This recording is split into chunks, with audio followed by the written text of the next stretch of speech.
أعوذ بالله من الشيطان الرجيم بسم الله الرحمن الرحيم الله والصلاة والسلام على رسول الله وعلى آله الطاهرين أما بعد اللهم اشرح لي صدري ويسر لي أمري واحلل عقدة من لساني يفقهوا قولي. Avant de commencer la vidéo, vous invite à mettre un j'aime la vidéo, la partager, vous abonner si vous n'êtes pas encore abonné pour réagir en marquant en référence sous la vidéo ou en réagissant à cette présente vidéo. Et je vous rappelle furtivement, rapidement, que je propose une formation pour rapport de Sefer Ruqya. Vous avez les commentaires, vous avez le programme ici et vous avez une promotion, d'accord, pour en profiter encore durant 21 jours.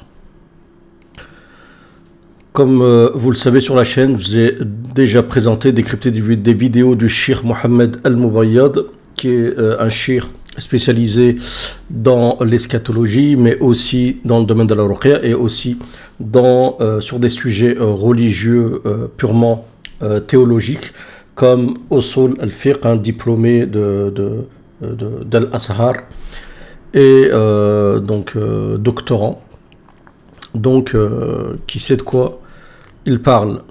Et donc lui, ça fait un moment qu'on ne l'a pas vu parce que c'est un Palestinien et qu'avec tous les événements qu'il y a eu en Palestine, il a sûrement, à mon avis, vu dans quelles conditions il fait les vidéos. Je pense qu'il a perdu sa maison et c'est pas le seul d'ailleurs de shir palestinien que je diffuse sur ma chaîne. C'est le second parce qu'il y a un autre shir aussi que vous avez déjà vu sur ma chaîne qui lui aussi est dans la même configuration et qui est un exégète de rêve. Donc le sujet, bien sûr, c'est pas de parler des événements en Palestine, mais plutôt de décrypter cette vidéo du Cheikh Al-Mubayyad qui va parler plus exactement des événements de Damas, plus spécifiquement, et le lien avec les signes de la fin des temps, l'eschatologie. Bismillah. هذه الوقفة الأولى.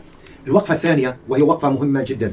ما علاقة مثل هذه الأحداث بعلامات الساعة؟ Donc quel est le lien de ce qui se passe, d'accord, avec les signes de la fin des temps. أحبابنا الكرام، في قضية مهمة جدا في علامات الساعة، وهذه القضية دائما كانت تستوقفني، وهي دمشق. Donc il dit, il y a toujours un sujet qui m'a attiré, et c'est le sujet de Damas, Dimashq.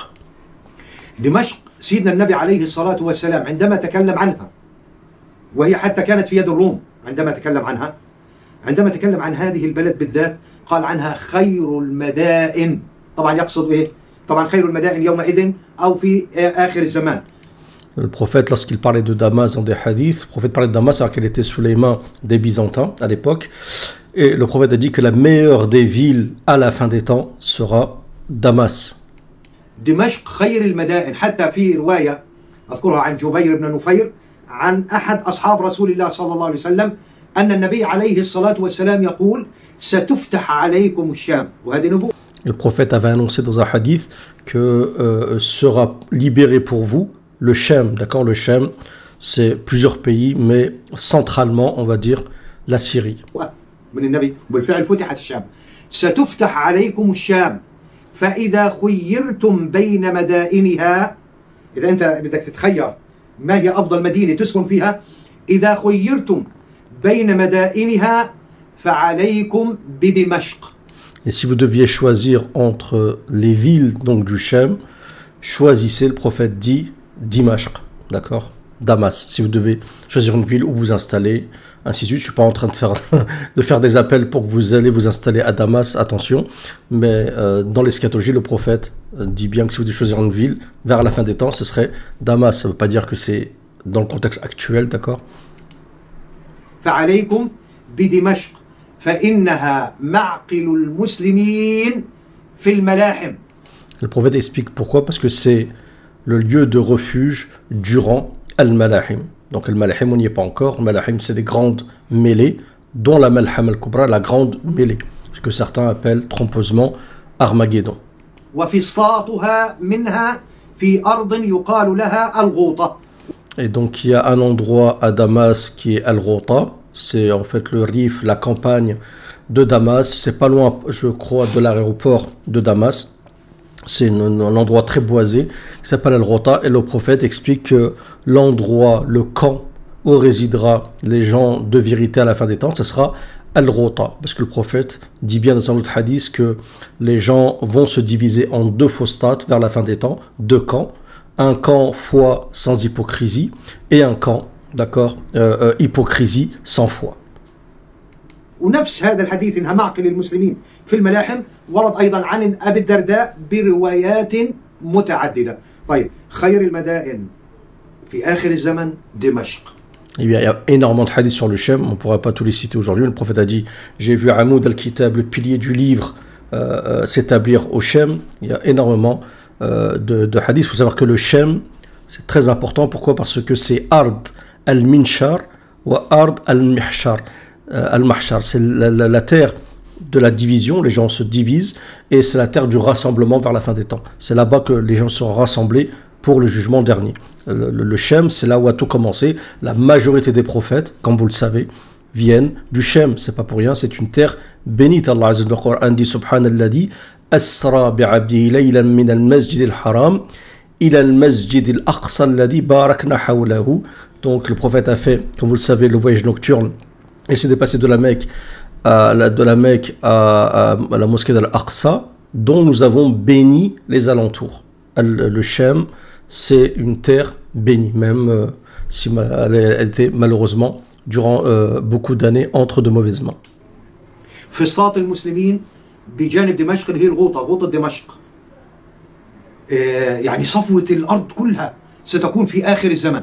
كنت دائما عندما أقف مع هذا الحديث أقول كيف ذلك وأنا أعلم أن هناك نظام نصيري والفساد وغير ذلك والمنكرات في دمشق. Comment on peut considérer que, je pense que c'est pas le seul à se poser la question, mais se disait, mais comment ça peut être la meilleure des villes, meilleure des endroits, alors que c'est ceux qui détiennent cette ville-là, on s'est tous posé la question, c'est des Nusayrites. Les Nusayrites, c'est la famille de Hafez al-Assad, c'est Alawi qui ne prient pas, qui ont un dogme déviant, très égaré, qui n'ont aucune miséricorde. Hein. Maintenant, les choses sont en train de se dévoiler. Et d'ailleurs, je voudrais préciser qu'au début de cette vidéo, durant 5 minutes, le Cheikh Al-Mubayyad explique que, quoi qu'on en dise, qu'on peut dire de ce qui se passe actuellement à Damas, au-delà de toutes les thèses complotistes, au-delà de tous les accords, parce qu'il confirme qu'effectivement, il y a eu des accords, hein, peut-être avec la Turquie, peut-être avec d'autres, hein, peut-être qu'il y a eu comment dire, sorte de mutisme, on va dire, américain, mais ce qu'il en ressort, et il y a unanimité, c'est la joie des musulmans de voir que des personnes ont pu être délivrées des tréfonds, d'accord, excusez-moi, des tréfonds, hein, disons, je mets plus les mots, hein, dans des sous-sols, on a même vu un enfant, des images des personnes qui étaient emprisonnées depuis 40 ans, d'accord. Donc, si ça devait être que ça déjà, bah, alhamdoulilah, c'est déjà en soi une grande victoire. Et il explique aussi que c'est une victoire qui vient de la part d'Allah, au-delà du fait que bien sûr il y a eu des causes, mais il y a eu une main, il y a eu, comment dire, une entremise divine, d'accord. Moi j'avais expliqué que j'avais vu un rêve déjà le ramadan passé, et je pense que je ne suis pas le seul, j'avais vu je crois 7, en tout cas plusieurs anges, mais je crois que c'est au nombre de 7, descendre exactement en Syrie, d'accord. سبحان الله تدبير الله عز وجل أن هذه الأحداث التي حصل نحن الآن لن نحكم على النتائج، أنا سأتكلم في وقفة أخرى. أن هذه الأحداث التي نراها في دمشق هي من التمهيد للمرحلة القادمة. والمعلوم أحبابنا الكرام. Il dit donc ce qu'on voit en fait, ce qui se passe actuellement, les événements à Damas, sont le prélude, d'accord, des événements futurs, mais futurs eschatologiques. C'est pour ça que moi je pense qu'il ne faut pas tomber dans sorte d'enthousiasme, sorte d'irréalisme et d'utopie, d'accord. Les gens sont là, ça y est, c'est le début, le Mahdi il va être présent, ça va commencer, je sais pas quoi, nanana. Je pense que on est loin, d'accord, je pense que c'est pas encore, mais on commence à voir les préludes. Et d'ailleurs, on peut rappeler un hadith du prophète, le prophète, lorsqu'il parle des étapes de la gouvernance, le prophète parle d'une gouvernance qui passe, une gouvernance des califes bien guidés, ensuite qui se dirige vers l'hérédité, ensuite Al-Jabriya, donc des dictatoriaux, ensuite les Tawarites, et ensuite une gouvernance qui se fait sur la voie prophétique, d'accord? Donc déjà, on commence à voir un début de fin de cette, de cette période, d'accord, de cette phase avec ces gouvernances dictatoriaux, d'accord, tous, en espérant que le prochain sera l'Égypte, Inch'Allah Ta'ala. Bien sûr, on n'appelle pas à la violence, mais on espère qu'Allah Azza wa Jal fasse en sorte, on ne sait pas comment, que Sisi tombe, parce que c'est un dictateur qui a spolié, d'accord, qui a spolié le pouvoir. يعني حتى الملحمة الكبرى الملحمة العظمى ستكون وين؟ بالأعماق أو دابق؟ عندما يخرج لها جيش من المدينة هم خيار أهل الأرض يومئذ. هذول أصحاب الملحمة العظمى. Donc il y aura la grande Malhama, des gens sortiront pour rejoindre la Malhama. Le prophète dit sortiront d'Al-Madina, de la ville, parmi les meilleures personnes sur terre. Alors, une divergence. Est-ce que c'est Medina Munawwara, la ville du prophète à Médine en Arabie Saoudite, ou est-ce que c'est Damas? D'après lui, ce qu'il est en train de dire maintenant, c'est que cette ville sera Damas. خيار أهل الأرض يومئذ يخرجون من المدينة. أي مدينة؟ ليست المدينة المنورة، إنما يراد بها مدينة إيه؟ مدينة دمشق، يكون فيها خيار أهل الأرض في آخر الزمان. فقد تكون هذه الأحداث التي نراها الآن هو إعادة، طبعا في ظل الواقع الماضي، لا والله دمشق أبعد البلاد عن الخيرية في المفهوم، لكن نسأل الله عز وجل أن يكون ما نرى الآن. En plus, n'oubliez pas un autre hadith qui me parvient maintenant à l'esprit, où le prophète dit si sont corrompus les gens du Shem, alors la terre entière est corrompue. Si les gens du Shem se réforment, Salouha, d'accord, c'est la terre entière qui est réformée. Donc en fait, c'est quand même un endroit, on va dire pivot, c'est un endroit qui a quand même un impact sur, on va dire, qui a peut-être un impact sur le plan spirituel, sur le plan mondial. من أحداث من تدابير إلهية على مستوى كل الأرض ومن ضمنها بلاد الشام هي تمهد للمرحلة القادمة التي بإذن الله لن تنتهي إلا بخلافة راشدة على منهاج النبوة. إذن هذه الوقفة الثانية بإذن الله قد يكون ما نرى الآن هو تمهيد لمرحلة قريبة. Donc il considère que ce qu'on voit actuellement, ça peut être le prélude, l'introduction à quelque chose de proche. Je suis pas vraiment d'accord avec lui, je pense que c'est plus loin.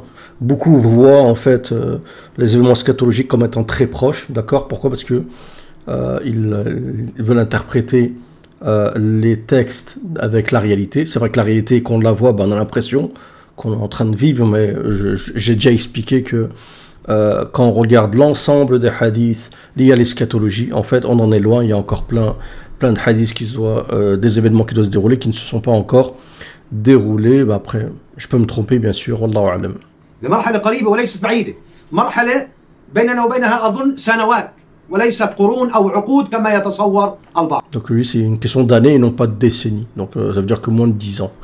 Allahu a'lam. Je ne serais pas aussi catégorique personnellement. الأمر الأخير في هذه الوقفة Mais bien sûr, c'est Allah qui décide. Les choses peuvent se dérouler très rapidement. S'il y a l'entremise divine, ça peut être très rapide. Allahu a'lam. أن الكرام سبحان الله حتى هذه الأحداث توضح لكم وقرائن قوية تؤكد لكم أننا في الدهيماء وسبق أن قلت لكم أننا في آخر الدهيماء. Donc lui il considère, voilà, l'explication elle est où? Pourquoi en fait il arrive à cette conclusion? Parce qu'il considère qu'on est dans la dernière phase des fitna. Il y a 3 fitna, je vous ai déjà expliqué. La première, al-ahlas tapis de sel, guerre et fuite. La seconde, de l'aisance. Pour moi, la fitna de l'aisance, je ne l'ai pas vue. Elle ne s'est pas encore déroulée. D'accord? Une fitna d'aisance, c'est la sarra, c'est où la umma respire, les gens vivent, il y a de l'argent, l'économie fleurit, ainsi de suite. Je n'ai pas l'impression d'avoir vu As-Sarra. Et en tout cas, Sarra, parce qu'il y a Surr, elle fait plaisir. Elle fait plaisir au cœur. Et ensuite, Ad-Duhayma, la ténébreuse.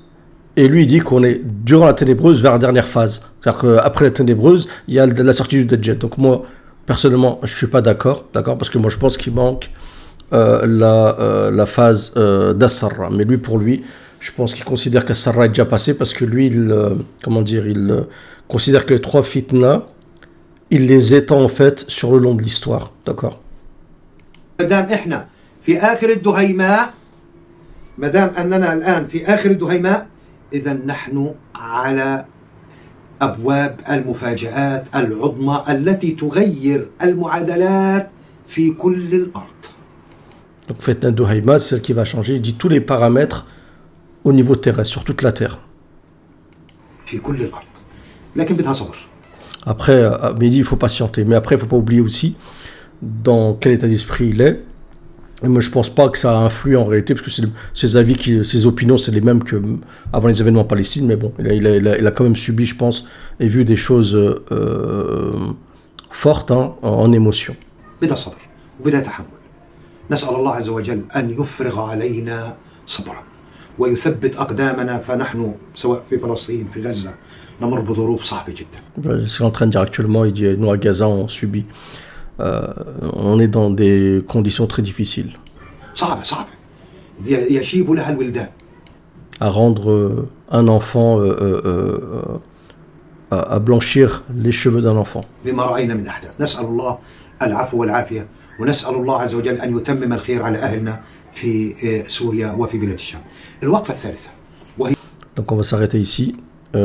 On continuera. Donc si vous voulez, la vidéo, elle est longue. On pourra faire des parties si ça vous intéresse. Je pourrai faire la suite demain, Inch'Allah ta'ala. Voilà, en espérant que cette vidéo vous aura plu. Salam à tous.